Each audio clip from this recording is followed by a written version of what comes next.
আমি শুধুমাত্র কেবলমাত্র রানটা যখন পরিষ্কার করতেছিলাম এতটুকু কথা বলছি। কি কথা?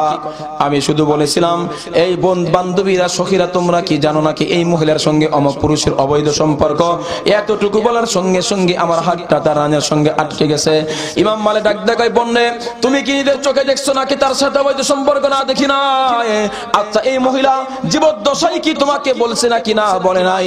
তুমি কি চারজন সাক্ষী উপস্থাপন করতে পারবে? বলে না, তা পারবো না। ইমাম মালিক ডাক দেখায়, হ্যাঁ তাইলে শোনো, এই মহিলা চারটা সাক্ষী পেশ করতে পারবে না, নিজের চোখে দেখে নাই, শুধুমাত্র কেবলমাত্র সন্দেহের উপর করেছে। একজন সতীসাধ্য নারীর বিরুদ্ধে এমন অপবাদ দেওয়ার কারণে কোরআনের আইন হলো চারটা সাক্ষী পেশ করতে হবে। যদি করতে না পারা যায় 80টা ব্যত্যাঘাত তাকে করতে হবে। আমি আপনাদেরকে বলি, উপস্থিত লোকদেরকে বললেন, হুজুর বললেন, এই উপস্থিত জনতা, এখন কোরআনের আইন যদি বাস্তবায়ন করা হয় তাইলে তো লোকটা, এই মহিলা বিপদ থেকে বাঁচতে পারবে, জাতি বেঁচে যাবে। আর যদি কোরআনের আইন বাস্তবায়ন না করা হয়, কিয়ামত পর্যন্ত এই মহিলার বাঁচার কোনো কায়দা নাই। আলহামদুলিল্লাহ নাহমাদুহু ওয়া নাস্তাঈনুহু ওয়া নাস্তাগফিরুহু ওয়া নু'মিনু বিহি ওয়া নাতাওয়াক্কালু আলাইহি ওয়া নাউযু বিল্লাহি মিন শুরুরি আনফুসিনা ওয়া মিন সাইয়্যাতি আ'মালিনা। من يهده الله فلا مضل له ومن يضلله فلا هادي له ونشهد أن لا إله إلا الله وحده لا شريك له ونشهد أن سيدنا وسندنا وحبيبنا ومحبوبنا ومرشدنا وطبيبنا وطبيب قلوبنا وأولانا ومولانا محمدا عبده ورسوله الذي أرسله بالحق إلى الخلق بشيرا ونذيرا وداعيا إلى الله بإذنه سراجا وقمرا منيرا. أما بعد فأعوذ بالله من الشيطان الرجيم. بسم الله الرحمن الرحيم. يا أيها الذين آمنوا اجتنبوا كثيرا من الظن إن بعض الظن إثم ولا تجسسوا ولا يغتب بعضكم بعضا أيحب أحدكم أن يأكل لحم أخيه ميتا فكرهتموه واتقوا الله إن الله تواب رحيم. وقال النبي صلى الله عليه وسلم أتدرون ما الغيبة؟ قالوا الله ورسوله أعلم. قال ذكرك أخاك بما يكره. صدق الله مولانا العظيم وصدق رسوله النبي الأمي الكريم ونحن على ذلك لمن الشاهدين والشاكرين والحمد لله رب العالمين. اللهم صل على محمد وعلى آل محمد كما صليت على إبراهيم وعلى آل إبراهيم إنك حميد مجيد. اللهم بارك على محمد وعلى آل محمد كما باركت على إبراهيم وعلى آل إبراهيم إنك حميد مجيد. يا رب صل وسلم دائما أبدا على حبيبك خير الخلق كلهم بلغ العلا بكماله بلغ العلا بكماله كشف الدجى بجماله حسنت جميع خصاله صلوا عليه وآله. दुर्फेशानी ने तेरी कतरों को दरिया कर दिया, दुर्फेशानी ने तेरी कतरों को दरिया कर दिया, दिल को रोशन कर दिया, आँखों को बीना कर दिया। खुद ना थे जो राह पर औरों के हादी बन गए, क्या नजर थी जिसने मुर्दों को मसीहा कर दिया, क्या नजर थी जिसने मुर्दों को मसीहा कर दिया। बलागल उला बिकमालिही,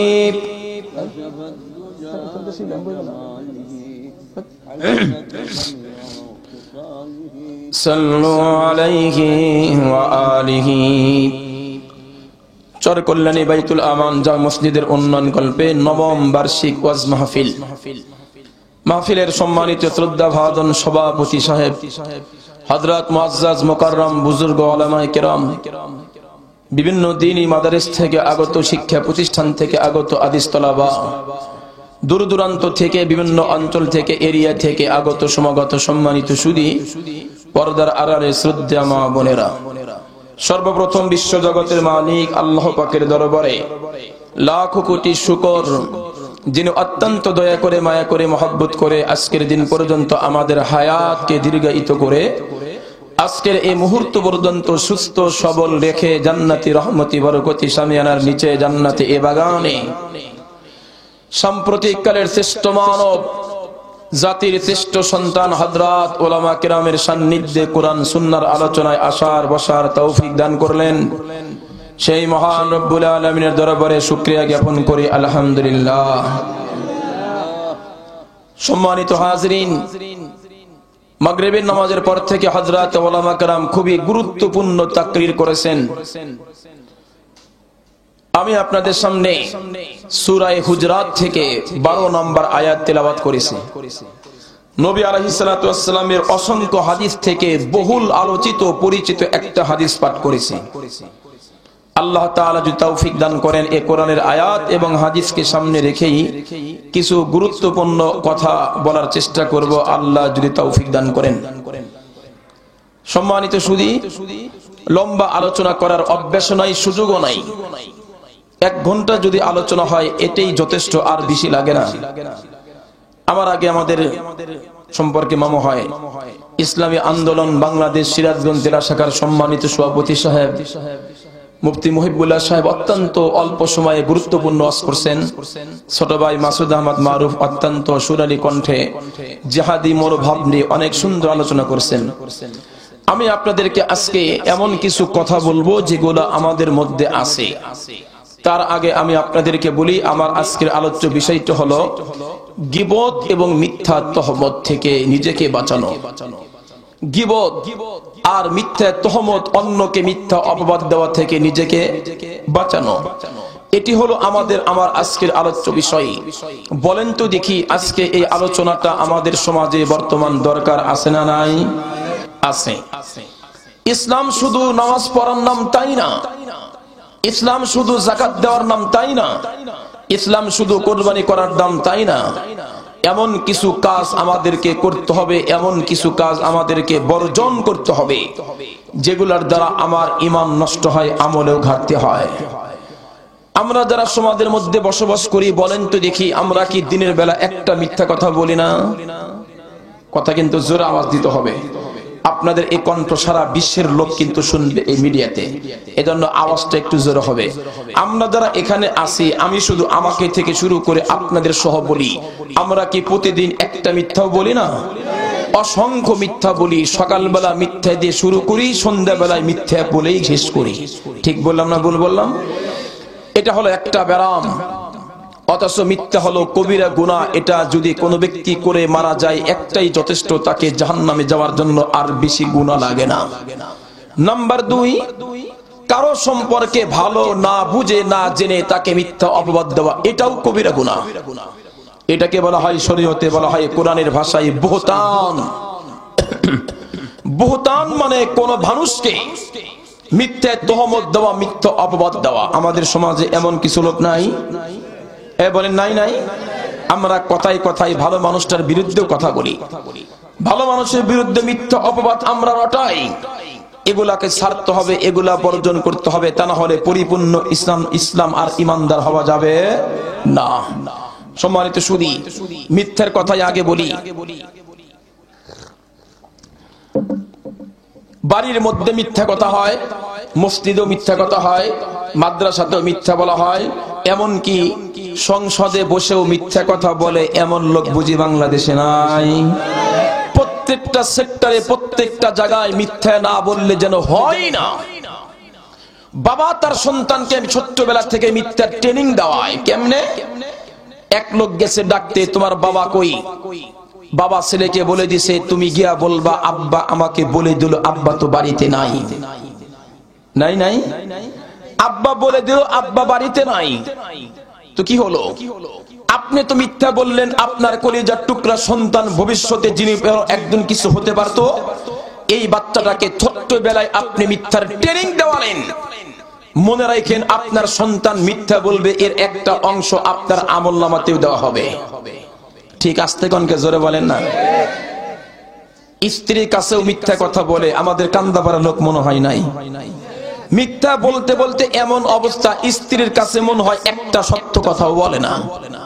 তবে চরপাড়ার মা বোনরা ভালো আছে, পুরুষরা ভালো আছে, স্ত্রীর কাছে মিশা কথা কয় না।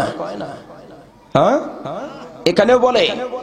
সম্মানিত সুধী, কবিরা গুনাহ জায়েজ নাই।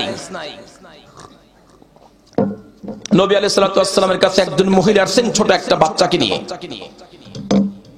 তো বাচ্চাকে নিয়ে আসেন, বাচ্চাটা কোনো কারণে একটু দূরে চলে গেছে, পয়গম্বর ওখানে বসা। মহিলা বলতেছে, বাবা এদিকে আসো, তাল এদিকে আসো, তোমাকে আমি কিছু দিব। রাসূল বললেন, তুমি কি সত্যি তাকে কিছু দিবা না এমনি ডাকলা? যেমন আমরা এমনি ডাকি কি না? মহিলা বললেন, হ্যাঁ আমার কাছে খেজুর আছে, খেজুর দিব। পয়গম্বর বললেন, বেঁচে গেলা।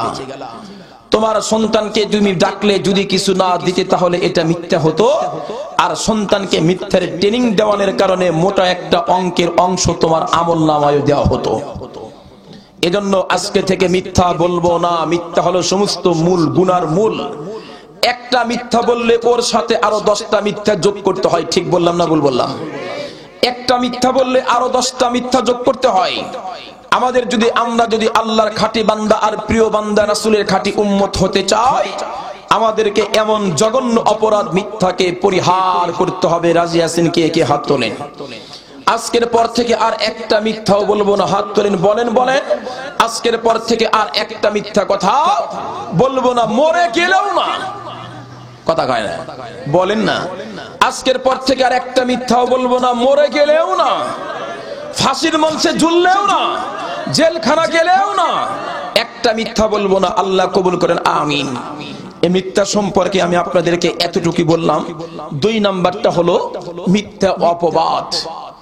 আল্লাহ, মিথ্যার সাথে আরেকটা জিনিস আমাদেরকে বলতে হবে, সেটা হলো গীবত। সাহাবা কেরামকে রাসূল জিজ্ঞেস করলেন, ওগো আল্লাহর সাহাবা কেরামকে জিজ্ঞেস করলেন, নবী আলাইহিস সালাম, এ সাহাবারা তোমরা কি জানো গীবত কাকে বলা হয়? সাহাবা কেরামের ধরনটা খুব সুন্দর ছিল। নবী আলাইহিস সালাম কোনো কিছু প্রশ্ন করলে সাহাবা কেরাম আমাদের মতো এভাবে বলতেন না, জানি না, এরকম বলতেন না। রাসূল বলছে, এই তোমরা কি এই সম্পর্কে জানো? সাহাবা কেরাম বলতেন, আল্লাহু ওয়া রাসূলুহু আ'লাম, আল্লাহ এবং তার রাসূলই ভালো জানেন। কত আদব নিয়ে কথা বলতেন, রাসূলের কাছ থেকে শিখছেন তো। রাসূল বললেন, আমাল গীবাতু, গীবত আতাদরুন আমাল গীবা, তোমরা কি জানো গীবত কাকে বলা হয়? সাহাবা কেরাম বললেন, আল্লাহু ওয়া রাসূলুহু আ'লাম, আল্লাহ এবং তার রাসূলই এই সম্পর্কে ভালো জানেন।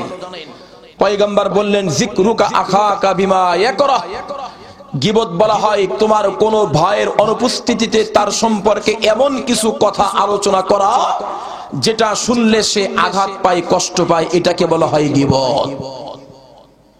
বুঝতে পারলাম না? বোঝেন নাই?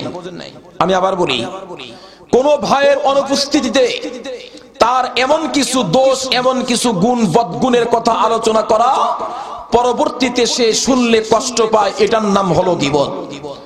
যিকরুকা আখাকা বিমা ইয়াকরাহ। সাহাবা কেরাম প্রশ্ন করলেন, ওগো আল্লাহর নবী, আমরা যে তার বিরুদ্ধে অনুপস্থিতিতে কিছু কথা বলি, যদি সে আসলেই ওই দোষে দোষী হয় তাহলে কি গীবত হবে? পয়গম্বর কা তাইলে তো গীবত হবে। তার মধ্যে যেই রোগগুলো আছে এটা সম্পর্কে বললেই তো গীবত হবে। আর যদি তোমরা তার বিরুদ্ধে যা বললা এটা যদি তার মধ্যে আসলেই না থাকে তাহলে হবে বুহতান, মিথ্যা, অপবাদ। বোঝেন নাই? এই গীবত করাও কবিরা গুনাহ। কোন ইমানদার কখনো কারো গীবত করতে পারে না, পারে না, পারে না। যার গীবত করা হবে দেখবেন আপনি যার গীবত করবেন আপনার সমস্ত আমল, নেক আমল তার নামে দেওয়া হবে। সুবহানাল্লাহ বলেন। এই জন্য হযরত উলামা কেরাম বলেন যদি গীবত করার খুবই ইচ্ছাই হয় তাইলে তোমার বাপ আর মায়ের নামে গীবত বেশি করে করো। কেন? তোমার আমলগুলা যেন তোমার বাপ মাই পায়, আর কেউ না পাক। সুবহানাল্লাহ কন্না। যদি গীবত করার ইচ্ছাই জাগে, তুমি গীবত ছাড়তে পারছো না, গীবত করা অভ্যাসে পরিণত হয়ে গেছে, তোমার রক্তে মিশে গেছে, উলামা কেরাম বলে তাইলে তোমার বাপ মার গীবত করো, তাইলে তোমার আমলগুলো তোমার বাপ মা পাবে, তোমার বাপ মা জান্নাতে যাবে। অন্যের গীবত করে লাভ কি? করতে যদি হয় বাপ মার গীবত করো, লাভটা বাপ মাই পায়। ঠিক না বেঠি? এজন্য গীবত আমরা করব না ইনশাআল্লাহ। গীবত করা কবিরা গুনাহ। তবে হ্যাঁ, কখনো কখনো গীবত করাটা ফরজের পর্যায়ে চলে যায়। যেমন আপনি জানেন অমুক লোকটা সাংঘাতিক খারাপ, তার ঈমানের অবস্থা জটিল, ভালো নয়। আপনি আরেকজন মানুষকে সতর্ক করার জন্য যে ওই লোকটা যদি তার কাছে যায় তাহলে তার ঈমানও চলে যাবে, তখন আপনি সতর্ক করতে পারেন লোকটা কিন্তু সাংঘাতিক খারাপ, সাবধান, তার কাছে যায়ও না। এই গীবতটা করা ফরজ। সুবহানাল্লাহ বলেন না? এই গীবত করা কি ফরজ। আবার কখনো কবিরা গুনাহ হয় ওই যে তার ব্যক্তিগত গুনাহ নিয়ে আলোচনা করা, এটা কবিরা গুনাহ।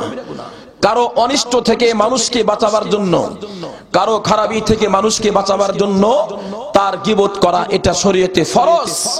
আবার কখনো কোন মানুষকে ইনসাল করার জন্য, তাকে মানুষের সামনে তুচ্ছ করার জন্য তার ব্যক্তিগত গুনাহ আলোচনা করা, এটা হলো কবিরা গুনাহ, এটা হলো গীবত, হারাম।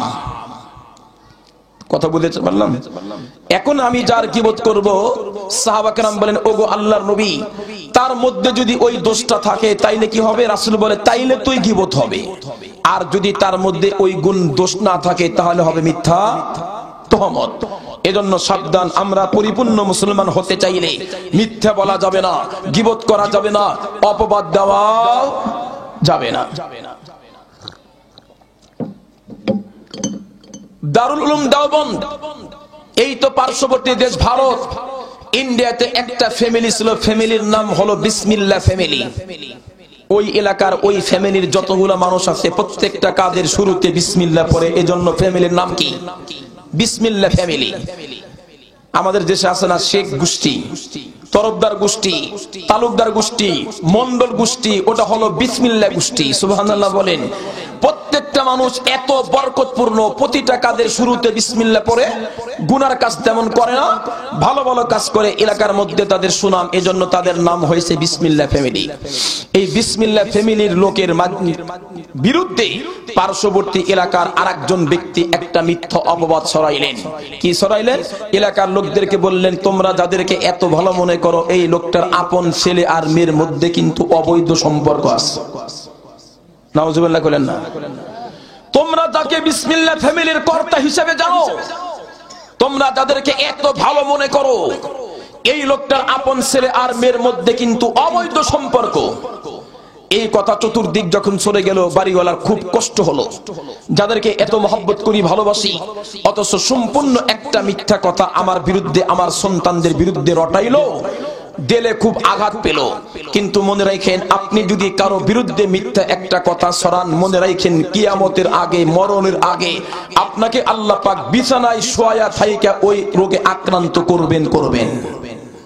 বোঝেন নাই মনে হয়? বোঝেন নাই? আপনি মরার আগে ওই বিপদটা আপনারই হবে। এই লোকটা যখন চতুর্দিকে কথাটা ছড়াইছেন, আশপাশের লোকগুলা শুনলেন, বাড়িওয়ালা খুব কষ্ট পাইলেন। উনি ধৈর্য ধারণ করলেন। এখানে ধৈর্য ছাড়া তো আর কোনো কাজ নাই।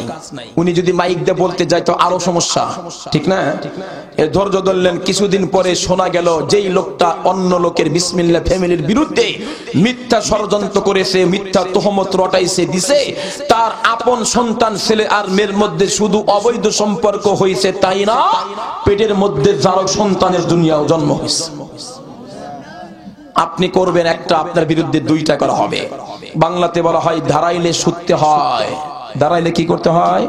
শুতে হয়। ফেসবুকে দেখলাম আজ থেকে 2-3 সপ্তাহ আগের কথা, একটা ছেলে কোটিপতি, কোটি কোটি টাকার মালিক, বাবাকে নিয়ে গেছে বৃদ্ধাশ্রমে। বৃদ্ধাশ্রম চেনেন?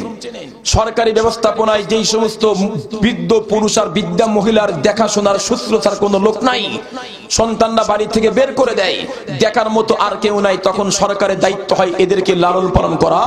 এই যে এখানে লালন পালন করা হয় ওটার নাম হলো বৃদ্ধাশ্রম। তো বাবা তার সন্তানকে নিয়ে গেছে বৃদ্ধাশ্রমে, সুন্দর বিল্ডিং, বালাখানা, সুন্দর বাগান। বাপ বলতেছে, বেটা তুমি আমাকে এখানে কোথায় নিয়ে আসলা? সন্তান বলতেছে, আব্বা এটা হলো বৃদ্ধাশ্রম, এখানে কি করব? বলে, আব্বা আপনার বৌমা, আমার যিনি ওয়াইফ, উনি আপনাকে সহ্য করতে পারতেছেন না, উনি আপনাকে এখানেই থাকতে বলছে, আপনার কোনো অসুবিধা নাই, মরণের পর্যন্ত আমি খোঁজ খবর নিব। বাবা চোখের পানি ছেড়ে দিছে, হায় হায়, এত কষ্ট করে লালন পালন করলাম, সেই সন্তানকে বিয়ে করাইলাম, সেই বেটার বউ আজকে আমাকে বাড়িতে থাকতে দিতে চায় না। মুসলমান কার জন্য এত কিছু? হালাল হারামের পরোয়া নাই, সকাল নাই, সন্ধ্যা নাই, ঝড় নাই, বৃষ্টি নাই, মেঘ নাই, শীত নাই, গরম নাই, টাকার পিছে দৌড়াইলাম। মরণের আগে, এখনো মরণ হয় নাই, মরণের আগে আমার সন্তান, আমার বেটার বউ আমাকে বাড়িতে থাকতে দিতে চায় না। কার জন্য কি করলাম? কথা বলেন, চিন্তার বিষয় আছে কিনা? আরো জোরে বলেন।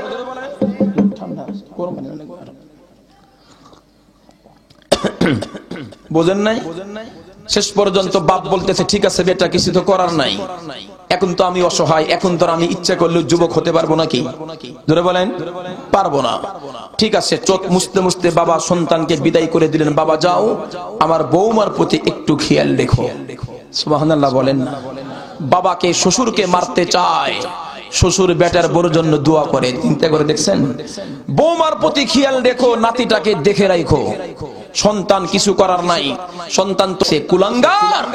যেই বাবা তোমার জন্ম দিল, বাবাকে অ্যাবাউট করে মাত্র 3 কথার মানুষের কথাকে প্রাধান্য দিলা, দুনিয়াতেই তোমার উপর গজব আসবে, গজব। দাঁড়াইলে সত্য হয় 3 কথার মানুষই তো, নাকি নাকি 6 কথার মানুষ? 3 কথা বোঝেন তো, আবার 1 2 3 বললে শেষ। যাক, সন্তানও কিছু করার নাই, চোখ টোক মুছে তারপর আস্তে আস্তে বাড়িতে চলে গেছে। সন্ধ্যা হয়ে গেছে, ভিতরে তো জ্বলন আছে, হাজার হলে বাবা তো স্ত্রীর কাছে ধরা, কিছু বলতে পারে না। একই ডাইনিং টেবিলে যখন ডিনার করতে বসেছে বাবা আর সন্তান আর হলো স্ত্রী, তখন ছেলে বলতেছে, 8 বছরের সন্তান, আব্বু তুমি আজকে দাদাকে যেখানে রেখে আসলা, বড় হলে আমিও তো তোমাকে সেটাই রেখে আসবো, তাই না বাবা? হায় হায়, বলে কি? বাবার তো চোখ খুলে গেছে, অন্তরাত্মা কেঁপে উঠেছে। কি করলাম, কি করলাম? একদিন তো আমাকে এমন হতে হবে। খাবার টাবার ছেড়ে দিয়ে, ফেলে দিয়ে দৌড়ে চলে গেছে, স্ত্রী থাকুক আর না থাকুক বাবাকে বাড়িতে ফিরেই আনবো। কিন্তু মালিকের ফয়সালা, বাবা সহ্য করতে পারে নাই। বাবা হার্ট অ্যাটাক করে সন্তান যাওয়ার আগেই দুনিয়া থেকে বিদায় নিয়ে চলে গেছেন। যুবক পায়ে হাত দিয়ে বলি, কথা প্রসঙ্গে বলে ফেললাম, রিদার রব্বি বিরিজাল ওয়ালিদাইন। যারা পিতামাতাকে সন্তুষ্ট করবে, আল্লাহ পাক তাদের প্রতি সন্তুষ্ট হবে। যারা পিতামাতার সাথে খারাপ আচরণ করবে, মালিক তার সাথে প্রতিশোধ নিবে। জোরে কোন ঠিক না? আল্লাহ আমাদের সঠিক বুঝ দান করুন, আমিন। এই কথাটি কেন বললাম? যে যেমন করবে এমনই পাবে। বিসমিল্লাহ ফ্যামিলির বিরুদ্ধে মিথ্যা অপবাদ দিল, অথচ আল্লাহ পাক কিছুদিন পরে তার উপরে এত বড় প্রতিশোধ নিলেন। শুধু অবৈধ সম্পর্ক তাই না, পেটে বাচ্চা পর্যন্ত আল্লাহ দিয়েছেন। মুসলমান ভাইরা আমার কথাগুলো দিল দিয়ে বুঝেন।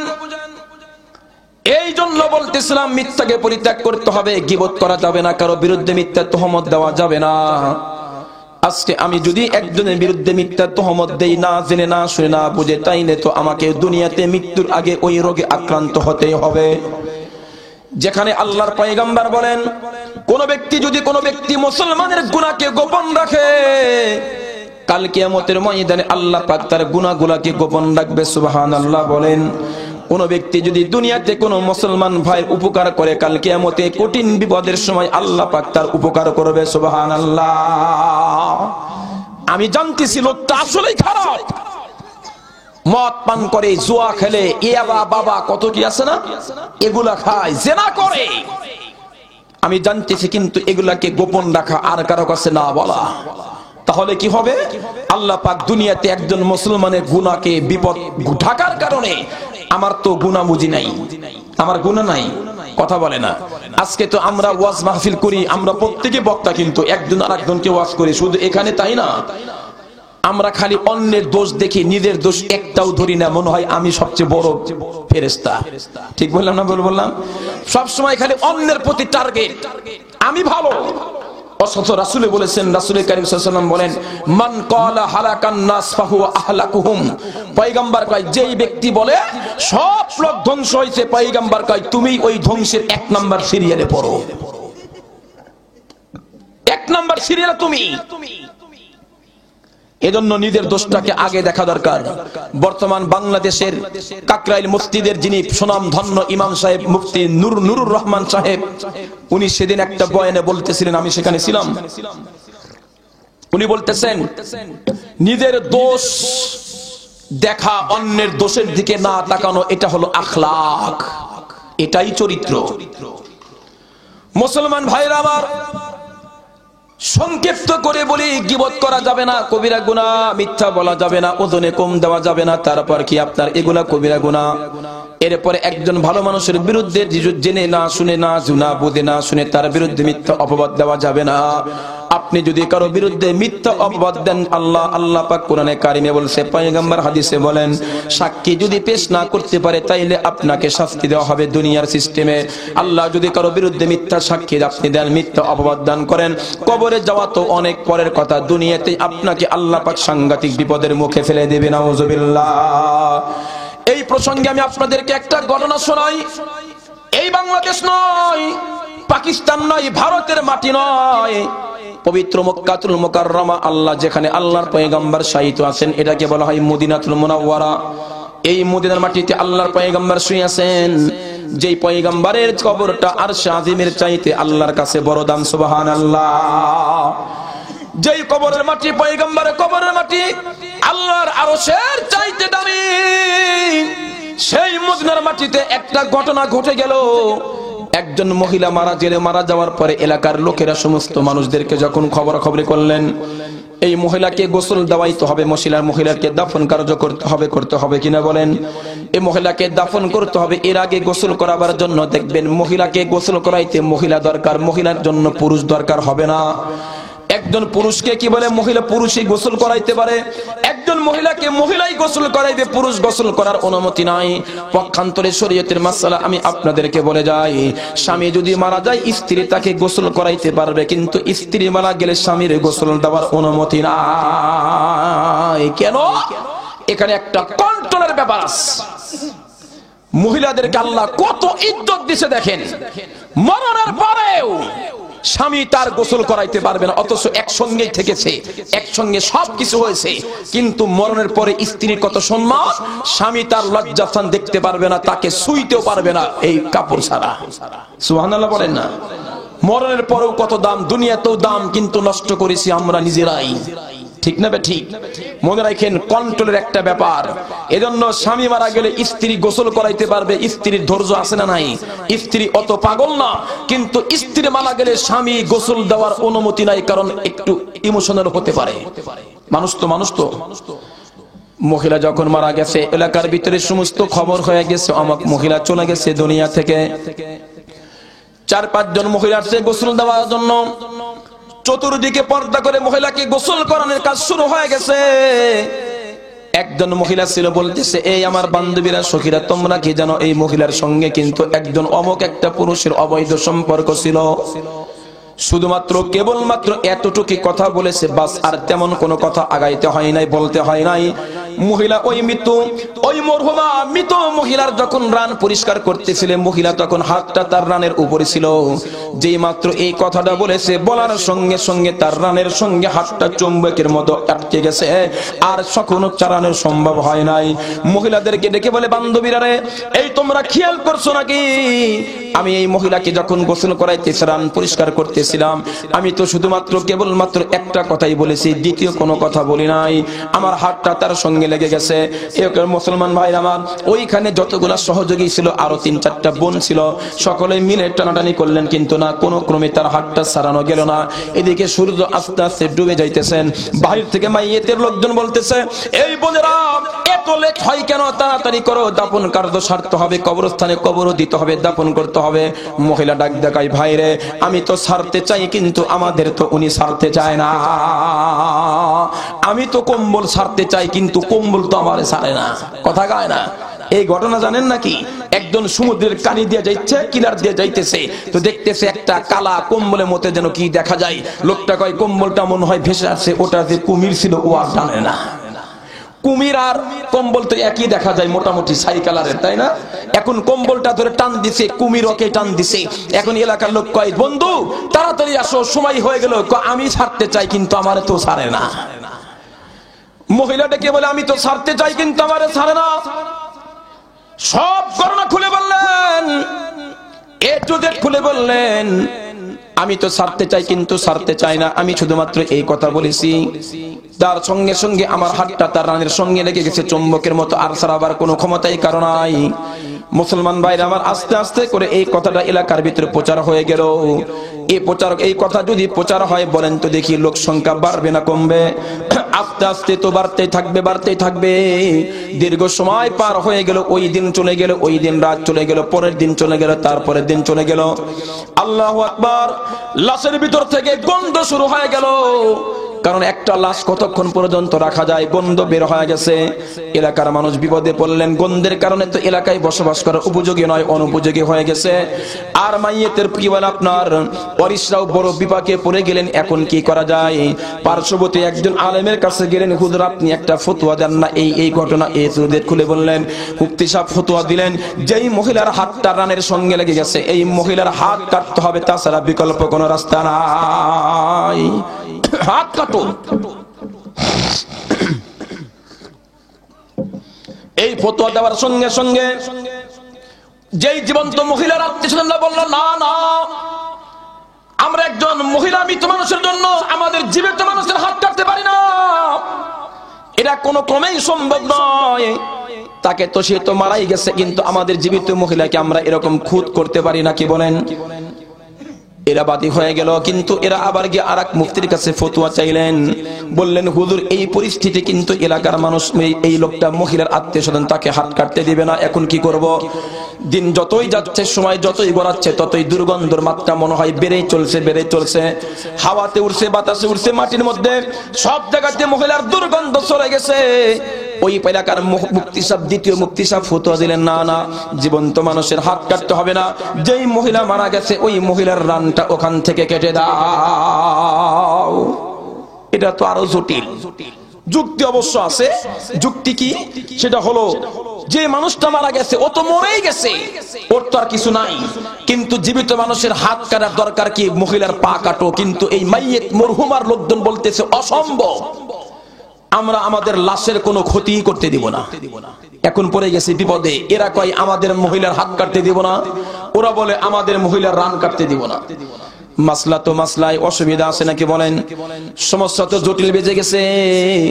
শেষ পর্যন্ত সকলেই বলা বলি করল, মদিনার পার্শ্ববর্তী এলাকার ভিতরে সবচাইতে বড় আলেম ইমাম মালিক রাহমাতুল্লাহ আলাইহি, যেই মাযহাবে ইমাম মালিক মাযহাবের ইমাম, এই ইমাম মালিকের কাছে চলে যাও।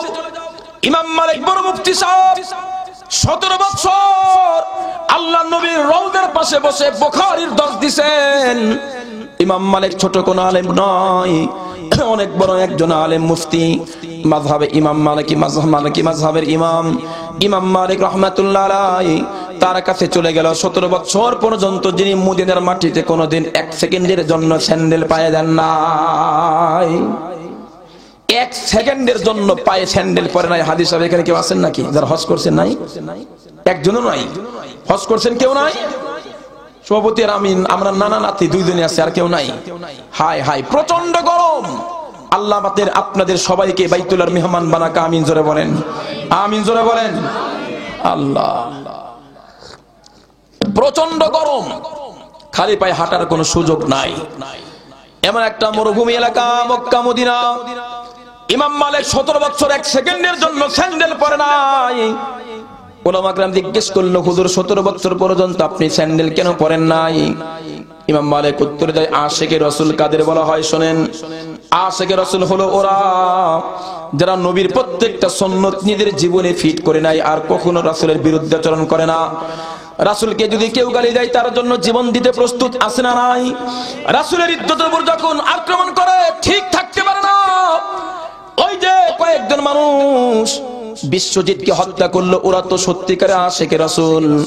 আমাদের বাংলাদেশে তো নাস্তিকদের কোনো বিচার নাই, কোনো আইন এ পর্যন্ত গণপ্রজাতন্ত্রী বাংলাদেশ সরকারের পক্ষ থেকে করা হয় নাই। আল্লাহর নবীকে গালি দিল, আল্লাহর নবীর ইজ্জতের উপর হামলা করলো, নবীর আজওয়াজে মুতাহহারাত স্ত্রীকে নিয়ে কটূক্তি করলো। কোন আইন এদেশে নাই। পাকিস্তানে আইন হলো তাকে শিরচ্ছেদ করে দেওয়া, হত্যা করা, কিন্তু বাংলার মাটিতে আইন নাই। কয়েকজন আশিকে রাসূল তাদেরকে হত্যা করলেন, সহ্য করতে পারে নাই। আমার পয়গম্বরকে গালি দিবে আর আমি মুসলমান জীবিত থাকবো, তাকে কিছু করতে পারবো না, এটা তো হতে পারে না। গালি তো দিছে, এজন্য তারা তাকে হত্যা করেছে। এখন আইন স্পষ্ট, আইন সরকার আইন করছে, এদেরকে ফাঁসি দেওয়া হবে। স্পষ্ট কথা, রাসূলকে যারা গালি দিবে তারা কুলাঙ্গার, তারা নাস্তিক। এদের বিচার বাংলার জমিনে করতে হবে। যতক্ষণ পর্যন্ত এদের বিচার না করা হবে এই সমস্ত আলেমদের ফাঁসি কার্যকর করা চলবে না। ঠিক না? ঠিক। এখন আইন বের হয়েছে, রাসূলকে গালি দিল 90% মুসলমানের দেশে রাসূল প্রত্যেকটা মুসলমানের কলিজার টুকরা। রাসূলকে গালি দিল, কোনো আইন নাই, হত্যা করেছে জালেমকে। এখন তার বিরুদ্ধে আইন, ফাঁসির অর্ডার। কোন দেশে বাস করি আমরা বলেন? আমাদের কথা স্পষ্ট, আগে নাস্তিকদের বিরুদ্ধে আইন পাস করান, তারপর এদের ফাঁসি একবার কে 10 বার দেন। ওদের বিরুদ্ধে আইন পাস করার আগে এদেরকে ফাঁসি দেওয়া হবে না, দেওয়া যেতে পারে না। রাজি আছেন না? খালি শুনতে রাজি আছেন? জান্নাতে যাবেন কোন আশায়? আল্লাহ রাসূলের মহব্বত যদি সম্পূর্ণ পরিপূর্ণ না থাকে জান্নাতের কাছেও ফিরতে দেওয়া হবে না। এটা হলো সত্যিকারের আশিকে রাসূল ইমাম মালিক। হুজুর আপনি 17 বছর মদিনায় আছেন, 1 সেকেন্ডের জন্য স্যান্ডেল পরেন নাই। ইমাম মালিক ডাক দেয়া কয়, হ্যাঁ আমি কেমনে স্যান্ডেল পরবো? আমি তো জানি না আমার পয়গম্বর মুহাম্মদুর রাসূলুল্লাহ সরকারে দো আলম নবী মদিনার কোন কোন মাটিতে পা রাখছেন আমার তো জানা নাই। এই জন্য আমি তে রাসূল যেখানে পা রাখছেন আর আমি মালিক ওই জায়গা স্যান্ডেল পায়ে হাঁটবো, এত বড় বেদব আমি আজ পর্যন্ত হই নাই। আল্লাহু আকবার জোরে বলেন। এটা হলো সত্যিকার আশিকে রাসূল। আমাদের দেশে কিছু আশিকে রাসূল আছে, এরা আশিকে রাসূল না, এরা হলো আশিকে জিলাপি। কথা কয় না? 12ই রবিউল আউয়াল আসলে দরুদ পড়বে শুধু, আর নামাজ নাই, রোজা নাই, হজ নাই, যাকাত নাই, খালি জশ্নে জুলুস আর ওরস। এরা আশিকে রাসূলুল্লাহ, এরা হলো বন্ড আছে। ঠিক না? ঠিক। স্পষ্ট করে বলি, সত্যিকার আশিকে রাসূল হলে মুখে দাড়ি রাখতে হবে। কথা বলে না কেন? মুখে দাড়ি নাই, আপনি যতই বলেন আশিকে রাসূল, এটা কোনোদিনও মানা হবে না। আপনি রাসূলের খাঁটি উম্মত দাবি করলেই পাওয়া যায় না। শ্বশুর বাড়ি ইচ্ছা করলে যাওয়া যায়, কিন্তু আল্লাহর জান্নাতে ইচ্ছে করলে যাওয়া যাবে না। ওই যে আমার ছোট ভাই আলোচনা করছেন, মরণের পরে শরীরের প্রত্যেকটা জিনিস খুলে নেওয়া হবে, কিন্তু দাড়ি কিন্তু খোলা হবে না। কথা বলেন না? দাড়ি খোলা হবে নাকি? এই জন্য সাবধান। রাসূলের আশিকে রাসূল হতে হলে, সত্যিকার আশিকে রাসূল হতে হলে আমাকে কি করতে হবে?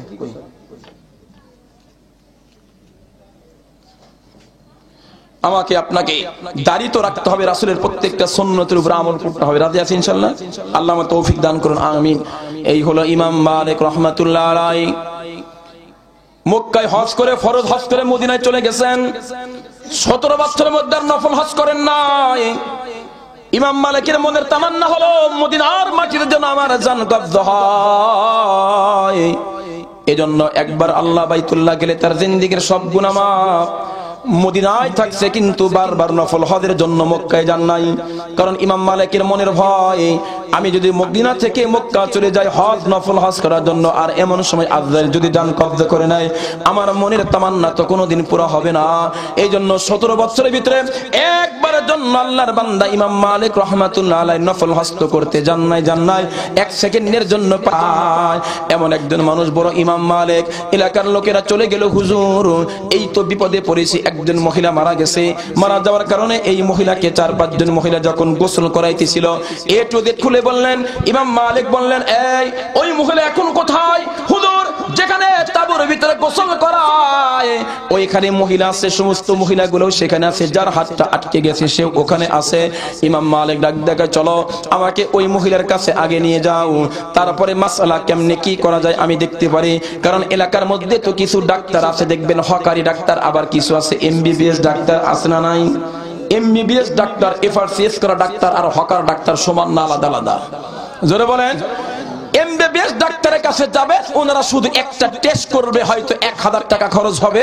টেস্ট করে মাত্র 2.5 টাকা দামে 2-3টা বড়ি দিবে, দেখবে আপনার অসুখ নাই।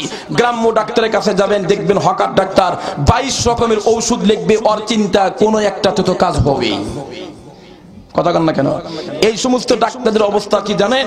কোন একজন ডাক্তার পুরো রাস্তা হাঁটতে হাঁটতে যায়, হাসতে হাসতে যায়, মুখ খুলে, যখনই রাস্তার পাশে কবরস্থান আছে কবরের কাছে যখন যায় তখন সুন্দর করে মুখটা ঢাইকা তারপর কবরস্থানটা পার হয়। একটা লোক আবার ফলো করেছে, কি ব্যাপার, এই লোকটা তো পুরো রাস্তা দেখি মুখটা খুলে আসে। এই লোকটা কবরস্থানের কাছে কান্দাপাড়া মনে করেন, কবরস্থানের কাছে এসে পুলিশ লাইন থেকে শুরু করে গাবতলায় গিয়ে আবার খোলে। এই সময়টুকু মুখটা ঢাকে কেন? অনেকদিন ফলো করার পরে একদিন জিজ্ঞেস করছে, ডাক্তার সাহেব ঘটনা কি? বললেন না, আমার বড় লজ্জা হয়। কেন? এই কবরস্থানের যতগুলা মাইয়াত ম্যাক্সিমাম আমার রোগী। কি কয়? যতগুলা মাইয়াত ম্যাক্সিমাম আমার রোগী। বল চিকিৎসা করে মেরে ফেলেছে। এজন্য এমবিবিএস ডাক্তার আর ওই হকার ডাক্তার কম বেশি আছে না নাই? আসমান জমিনের পার্থক্য। হকার ডাক্তারের কাছে যদি আপনি 10 মিনিট দাঁড়ান, দেখবেন বাংলাদেশে কে পৃথিবীতে ওর চাইতে বড় ডাক্তার আর নাই। কথা বলে না? আর নাই। আর বড় ডাক্তারের কাছে যাবে, উনি কোনো বদনাম করবেন না, কি করছে না, খালি বলবে সমস্যা এখন কি সেটা বলেন। ঠিক বললাম না? ভুল বললাম? আলেমদের মধ্যেও বড় ডাক্তার ছোট ডাক্তার আছে না নাই? সব মুফতি সব আলেম কিন্তু একরকম ফতোয়া দিতে পারবে না। প্রথম মুফতি ফতোয়া দিলেন মহিলার লাশ, মহিলার রান কাটতে হবে, এলাকার লোক মানে না। দ্বিতীয় মুফতি ফতোয়া দিলেন হাত কাটতে হবে, তার আত্মীয় স্বজন মানে না। ইমাম মালিক তো এফআরসিএস করা ডাক্তার, এমবিবিএস নয় শুধু, এফআরসিএস করা এফসিবিএস করা বড় ডাক্তার। শরীয়তের মাসআলা আল্লাহ পাক তাকে কত জ্ঞান দিবেন ইমাম মালিক রাহমাতুল্লাহ আলাইহি। ইমাম মালিক রাহমাতুল্লাহ ডাক দেখে, শোনো মহিলা কোথায়? বলে ওই যে তাঁবুর মধ্যে আছে, বলে আমাকে ওইখানে নিয়ে যাও। শেষ পর্যন্ত ইমাম মালিক ওইখানে চলে গেছেন। পর্দার আড়াল থেকে ইমাম মালিক ডাক দেখে, এই আল্লাহর বান্দি কি হয়েছে আমাকে এ টু জেড খুলে বলো। মহিলা ডেকে বলে, হুজুর আমি যখন এই মহিলার গোসল করাইতেছিলাম, রানটা পরিষ্কার করতেছিলাম, তখন শুধু আমি একটা কথা বলেছি, দ্বিতীয় কোনো কথা বলি নাই। হুজুর আমি শুধু বলেছিলাম, তোমরা কি জানো এই মহিলার সঙ্গে অমুক মহিলার অমুক পুরুষের অবৈধ সম্পর্ক। এতটুকু বলার সঙ্গে সঙ্গে আমার হাতটা তার নানের সঙ্গে আটকে গেছে। ইমাম মালিক ডাক দেখায়, এই বোন তুমি কি নিজের চোখে দেখছো নাকি তার সাথে অবৈধ সম্পর্ক? বলে না। তোমার কি এই মহিলার জীবদ্দশায় তোমার কাছে বর্ণনা দিছে নাকি? বলে না। এই ব্যাপারে কি তুমি 4টা সাক্ষী আনতে পারবা? বলে না। ইমাম মালিক বললেন, ঘটনা তো এই জায়গা পেশ খেয়ে গেছে। ইমাম মালিক ডাক দিয়া কয়, এই জন্য তো তুমি যেহেতু তার ঘটনা দেখো নাই, নিজের চোখ দিয়ে দেখো নাই, এই জীবদ্দশায় মহিলা তোমাকেও বলে নাই, আর এই ব্যাপারে তুমি 4টা সাক্ষী উপস্থাপন করতে পারবে না। এখন বিচারটা হলো আমার কাছে, এই বিপদ থেকে বাঁচাবার একটা মাত্র উপায়, কোরআনের আইন যদি এখানে বাস্তবায়ন করা হয় তাইলে বাঁচার উপায় আছে। আর যদি কোরআনের আইন বাস্তবায়ন না করা হয়, কিয়ামত পর্যন্ত এই বিপদ থেকে বাঁচার কোনো কায়দা নাই। আল্লাহু আকবার জোরে বলে। যেখানেই কোরআন সেখানেই সমস্যার সমাধান। কথা বলে না? যেখানে কোরআন হাদিস নাই, ওই সমস্যার সমাধান পৃথিবীতে আর কেউ দিতে পারবে না। করোনা ভাইরাসের মতো মহামারী এখনো আছে না নাই? কম বেশি যাই হোক মিডিয়াতে আমরা পাই। একটাই কারণ, কোরআনের যারা মানে এদের কোনো কোরআন করোনা ধরে নাই। যারা কোরআন ছাড়ছে, দুর্নীতি করে, সন্ত্রাসী করে, আল্লাহর সাথে নাফরমানি করে, পয়গম্বরের গোলামি করে না, ওদেরকে করোনা ধরেছে। হিসাব করে দেখেন এ পর্যন্ত যতগুলো মারা গেছে বড় বড় ব্যক্তি সবগুলাই প্রায়গুলো দুর্নীতিবাজ। আর ওদের কন না? ঠিক না? ঠিক। আমগরে আপনাদের কিছু হবে না ইনশাআল্লাহ। ভয় আছে? আবার শুনতেছি ভ্যাকসিন বলে আসছে দিছে, যারা ভ্যাকসিন দিছে এগুলো বলে মরছে অনেকগুলা। অতএব দরকার নাই ভ্যাকসিন ট্যাক্সি। আমরা কোরআন নামক ভ্যাকসিন আমাদের অন্তরে আছে, নামাজের ভ্যাকসিন আছে, রোজার ভ্যাকসিন আছে। আমাদেরকে করোনা কোনো ক্ষতি করতে পারবে? আরো জোরে বলেন। সামনে রমজান মাস আসতেছে, রোজা নামক ভ্যাকসিন আছে না নাই? এরপরে কোরবানির ভ্যাকসিন আসতেছে, তারপর হজের ভ্যাকসিন। প্রতিদিন 5টা ভ্যাকসিন আমরা দিচ্ছি। কোরআন নামাজ 5 ওয়াক্ত করে, কথা বলে না। কোরআনের ভ্যাকসিন থাকতে আর কোনো ভ্যাকসিনের দরকার নাই। ইমাম মালিক ডাক দেয়া কয়, শোনো, এখন যদি কোরআনের আইন যদি বাস্তবায়ন করা হয় তাইলে বাঁচার উপায় আছে, না করলে বাঁচার উপায় নাই। কোরআনে কারিমে আল্লাহ বলে, ওয়াল্লাযীনা ইয়ারমুনাল মুহসানাত সুম্মা লাম ইয়াতু বিআরবাতি শুহাদা ফাজলিদুহুম 80 জালদা। আল্লাহ পাক ডেকে বলেছে, কোন সতীসাধ্যী নারীর বিরুদ্ধে যদি তোমরা কোনো অপবাদ দাও, কোন মহিলার বিরুদ্ধে যদি কোনো তহমত দাও, আর 4টা প্রমাণ যদি সাক্ষী পেশ করতে না পারো, তাইলে এই মহিলাকে 80টা ডোররা ব্যত্রাঘাত করতে হবে। ইসলামের বিধান। কার বিধান? ধরে বলেন, ইসলামের বিধান। 80টা ডোররা মারতে হবে। এটা হলো আমার বিচার না, এটা কোরআনের বিচার। এখন লোকদেরকে বলতেছে, তোমরা বলো কি করা যায়, তোমাদের সমস্যার সমাধান তো করতেই হবে। মহিলার হাত কাটলে তারা মানে না, এই মহিলার পা কাটলে তারা মানে না। এখন সমস্যার সমাধান একটাই, কোরআনের আইন। এই মহিলাকে 80টা ব্যত্রাঘাত করতে হবে, তাহলে এই বিপদ থেকে বাঁচার সম্ভাবনা আছে। না করলে কিয়ামত পর্যন্ত এই হাত ছাড়ার কোনো সুযোগও নাই, সম্ভাবনা নাই। কোরআনের আইনে আল্লাহ পাক কত কোরআনের মধ্যে সব সমস্যার সমাধান দিয়ে রাখছে। মানব জীবনের যত সমস্যা আছে সবগুলো সমাধান কে দিবেন? আল্লাহ দিবেন। কোন জায়গায়? কোরআনে, রাসূল বলেছেন, হাদিসে, সুন্নতের মধ্যে। অথচ আমরা শান্তি খুঁজে গিয়া কোথায়? নোবেল পুরস্কারের মধ্যে। কথা গায় না। আমরা শান্তি খুঁজে গিয়া টাকার মধ্যে, শান্তি খুঁজি বিল্ডিং এর মধ্যে। আরে চীনের ঘরে কত মানুষ রাতে নাক ডেকে ঘুমায়, বিল্ডিং এ ঘুম নাই, ঘুম নাই, ছটবট ছটবট, 1টা 2টা 3টা ট্যাবলেট খাইছে, তাও ঘুম নাই। কথা কন না কেন? আরো জোরে বলেন। টাকার মধ্যে শান্তি নাই। কোটি কোটি টাকা, ব্রিলিয়ান্ট টাকার মালিক খাবার খাইতে পারে না, প্লাস্টিক সার্জারি করা, খালি কোনো মতে একটা জুস পাইপ দিয়ে ঢুকানো হয়। আর গরিব মানুষ দেখবেন, বাপরে বাপ, কি খাবার ঠেলা, সমানে নলা নলা খাইতে পারে। সবকিছুর মালিক কে? আরো জোরে বলেন আল্লাহ। এই টাকার মধ্যে শান্তি নাই, বিল্ডিং এ শান্তি নাই। শান্তি আল্লাহর হুকুম আর পয়গম্বরের তরিকার ভিতর। এজন্য আজকে ওয়াদা করব, হুজুর, আজকে ওয়াদা করলাম, আল্লাহ আজকের পর থেকে একটু নামাজ কাদা করব না, হারাম খাবো না, সুদ খাবো না, মিথ্যা বলবো না, গীবত করবো না, শিকায়ত করবো না, মিথ্যে তোহমত কারো বিরুদ্ধে দিব না। কে কে রাজি আছেন হাত তোলেন। হাত আসতে হবে, কারণ না বাঁচার তো সমস্যা। এখন তো আপনি যা বলবেন তাই হবে। আর আপনি তো আপনার বাবার কথা বলবেন না, আপনি তো বলবেন একমাত্র আল্লাহর কথা, কোরআনের আইনের কথা। জনগণ ঠিক বললাম না ভুল বললাম? শেষ পর্যন্ত মহিলার কি অবস্থা হলো, কে কে শুনবেন? হাত তুলে বলেন না হুজুর আমরা শুনবো। কে কে শুনবেন? হাত তোলেন। আল্লাহ কবুল করে, আমিন। একটা লোকও কিন্তু উঠতে পারবেন না।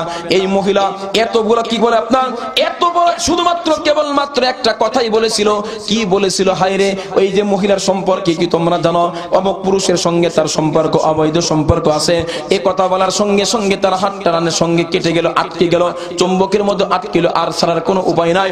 শেষ পর্যন্ত কোরআনের আইন চালু হওয়ার কারণে, কোরআন ওখানে বাস্তবায়ন করার কারণে শেষ পর্যন্ত হাতটা ছাড়লো নাকি ছাড়লো না, এ কথা না শুনে কিন্তু একটা মানুষও আমরা যাব না। স্পষ্ট কথা হলো, কোরআন যদি আমার সিনায় থাকে, কোরআনের আইন যদি আমি ফলো করি, রাসূলের সুন্নাত যদি প্রতিটা ফলো করি, এই দুনিয়াতে আল্লাহর গজব আযাব থেকে বাঁচার জন্য এটাই যথেষ্ট, আর কিছু লাগে না, আর কিছুই লাগে না। এই জন্য আমরা প্রত্যেকের রাজি তো ইনশাআল্লাহ নাকি? হুজুর কোরআন পড়বো, কোরআন শিখবো, কোরআনের মধ্যে কি আছে জানবো। আমরা তো কোরআন শরীফ পড়ি খালি জাদুর মতো, কি আছে এগুলো তারা জানি না। কথা বলেন না? দেখবেন আপনি যদি কোরআনের আয়াত জানেন, অর্থ জানেন, ব্যাখ্যা কম বেশি জানেন, নামাজের মধ্যে কিন্তু মজা হবে। ঠিক বললাম না ভুল বললাম? যদি না জানেন, খালি নামাজের মধ্যে দোকানের হিসাব হবে। ওই লোকটার মতো, ইমাম সাহেব নামাজ ভুল করছে, সব মুসল্লি 4 রাকাত, এক মুসল্লি 3 রাকাত, বুঝলা কেমনে? দোকান হলো 4টা, কান্দাপাড়া 2টা, নিউ মার্কেটে 2টা, 4টা, এ পর্যন্ত 3 রাকাতে 3টার আমি দোকান হিসাব করছি, আর একটা এখনো বাকি আছে। কথা গায় না? ঠিক না? ঠিক। ওই নামাজের দাম আছে নাকি? ওই নামাজের দাম আছে নাকি? দোকানদার ভাই থাকলে আবার রাগটা করেন না, আমাদের অবস্থাও জটিল। নামাজের মধ্যে খালি শয়তান ধোঁকা দেয়, ধোঁকা দেয়। দেখবেন নামাজে যাবে, সবার পরে আগে বের হবে, যাই সবার আগে, সবার পরে আগে বের হয়। এদের সম্পর্কে কোরআন হাদিসের মধ্যে কিন্তু মারাত্মক অবাল অনেক খারাপ কথা। এক লোক মান্যত করছে একজন শয়তান খাওয়াবে, শয়তান মানুষ মান্যত করে ফকির খাওয়াবে, মান্যত করে ইতিম খাওয়াবে, কিন্তু এক লোক মান্যত করছে শয়তান খাওয়াবে। শয়তান এখন কোথায় পাওয়া যায়? শয়তান খাওয়াইবো, কি একটা বিপদ। এখন মান্যত তো করছে, মান্যত তো পুরা করতে হবে, এখন আর শয়তান পায় না। ইমাম সাহেবের কাছে গেছে, গিয়া বলছে হুজুর আপনি তো মুফতি সাহেব মানুষ, আমি মান্যত করছি শয়তান খাওয়ামু, এখন তার শয়তান টয়তান পাই না, কারে বলবো, কে আবার মাথায় বাড়ি দেবো? হুজুর কয় তোমারে আমি বলি শোনো, জুমার দিন দেখবা সবার পরে যে ঢুকবে আর সবার আগে যে বের হবে ওইটাই শয়তান। বোঝেন নাই? যে পরে ঢুকবে সবার আগে বের হবে এটাই শয়তান, ওরে খাওয়াইলে মান্যত পুরা হবে। লোকটা তো খুব খুশি, শয়তান খাওয়াইবো, মান্যত করছে, শয়তান তো এখন ধরতেই হবে। জুমার নামাজ ও আর ভিতরে যায় নাই, সাইড থেকে দেখতেছে কে সবার পরে যায় কে আগে বের হয়, দেখতেছে সবার পরে এক লোক ঢুকছে, বের হয়েছে আগে, এটা হলো পুলিশ। কোন পুলিশ ট্রেস আছে নাকি আবার? হ্যাঁ, এটার ব্যস্ততার কারণে আছে না কিছু লোক দেখবেন জুমার নামাজে যাবে সবার পরে আগে বের হবে, আবার কিছু আছে মাতব্বারি করে মসজিদের মধ্যে ক্যাট ক্যাট ক্যাট করে ধমক দেয়। সারা সপ্তাহ মসজিদে এক ওয়াক্ত নামাজের খবর নাই, জুমার দিন গিয়া সুন্নত কয় রাকাত তাই তো জানে না, গিয়া মাতব্বারি করে। পাঞ্জাবি আলহামদুলিল্লাহ সুন্দর পাঞ্জাবি পরছে, এরকম লোক আছে না নাই? এরকম মাতব্বারি অত ভালো না, নিজের খবর নাই অন্যকে শাসন করা, কথা কন না কেন? শয়তান খাওয়াইবে মান্যত। হুজুর কয় জুমার নামাজের দিন দেখবা যেই লোকটা সবার পরে যাবে আর সবার আগে বের হবে ওইটা হলো শয়তান, ওরে খাওয়াইলে মান্যত পুরো হবে। এ মুসলমানের জন্য মসজিদে আগে যেতে হবে, রাজি আছেন না নাই? সবার পরে কে যাবেন? হাত তোলেন। শয়তান হবার চান তিনজন। এই ইলিয়াস ভাই, আপনার তোলেন কেন? হ্যাঁ না, সবার আগে যাব জুমার দিন, ঠিক না? ঠিক। আর বের হব কি সবার পরে। এই হলো কোরআনের বিধান, কোরআনের বিধান সুন্নাত রাসূলের বিধান। নামাজের মধ্যে যাবা, নামাজে পরে সবার আগে যাবা, বের হবা সবার পরে। ইমাম মালিকের কথা বলতেছিলাম, ইমাম মালিক রাহমাতুল্লাহি আলাইহি শেষ পর্যন্ত বললেন শোনো, এই কোরআনের আইন যদি এখানে বাস্তবায়ন করা হয় তাইলে মাসলা সমাধান হবে, নইলে কিয়ামত পর্যন্ত অপেক্ষা করলেও কিছু করা যাবে না। শেষ পর্যন্ত কি হইল আমি আপনাদেরকে অবশ্যই বলে যাব। মাঝখানে শুধু আপনাদেরকে বলি, প্রতি রাত্রিতে মাহফিল করে আর মাহফিল শুনে এত ওয়াজ শুনে লাভ কি যদি আমলটা না করি। এজন্য আজকে তিনটা কথা আমি আপনাদেরকে বললাম। একটা হলো মিথ্যা বলবো না, দুই নাম্বার কারো গীবত করব না, গীবত করব না, দোষ চর্চা করব না। গীবত করা কবিরা গুনাহ, কিন্তু আবার কখনো কখনো গীবত করা ফরজ হয়, যেটা আমি আপনাদেরকে বললাম, ওটার ব্যাখ্যা আমি আর রিপ্লে করতে চাই না। তিন নাম্বার, ভালো একজন মানুষের বিরুদ্ধে সতীসাধ্য নারী বা পুরুষের বিরুদ্ধে কখনো মিথ্যা তহমত দিব না। এই তিনটা আলোচ্য বিষয় নিয়ে আসছে আপনাদের সামনে। আমি শুধুমাত্র কেবলমাত্র রানটা যখন পরিষ্কার করতেছিলাম এতটুকু কথা বলছি। কি কথা? আমি শুধু বলেছিলাম এই বান্ধবীরা সখীরা তোমরা কি জানো নাকি এই মহিলার সঙ্গে অমক পুরুষের অবৈধ সম্পর্ক। এতটুকু বলার সঙ্গে সঙ্গে আমার হাতটা তার রানের সঙ্গে আটকে গেছে। ইমাম মালিক ডাক দেখায়, বন্যে তুমি কি নিজের চোখে দেখছো নাকি তার সাথে অবৈধ সম্পর্ক? না, দেখি না। আচ্ছা, এই মহিলা জীবদ্দশায় কি তোমাকে বলছে নাকি? না, বলে নাই। তুমি কি চারজন সাক্ষী উপস্থাপন করতে পারবে? বলে না, তা পারবো না। ইমাম মালিক ডাক দেখায়, তাইলে শোনো, এই মহিলা চারটা সাক্ষী পেশ করতে পারবে না, নিজের চোখে দেখে নাই, শুধুমাত্র কেবলমাত্র সন্দেহের উপর করেছে।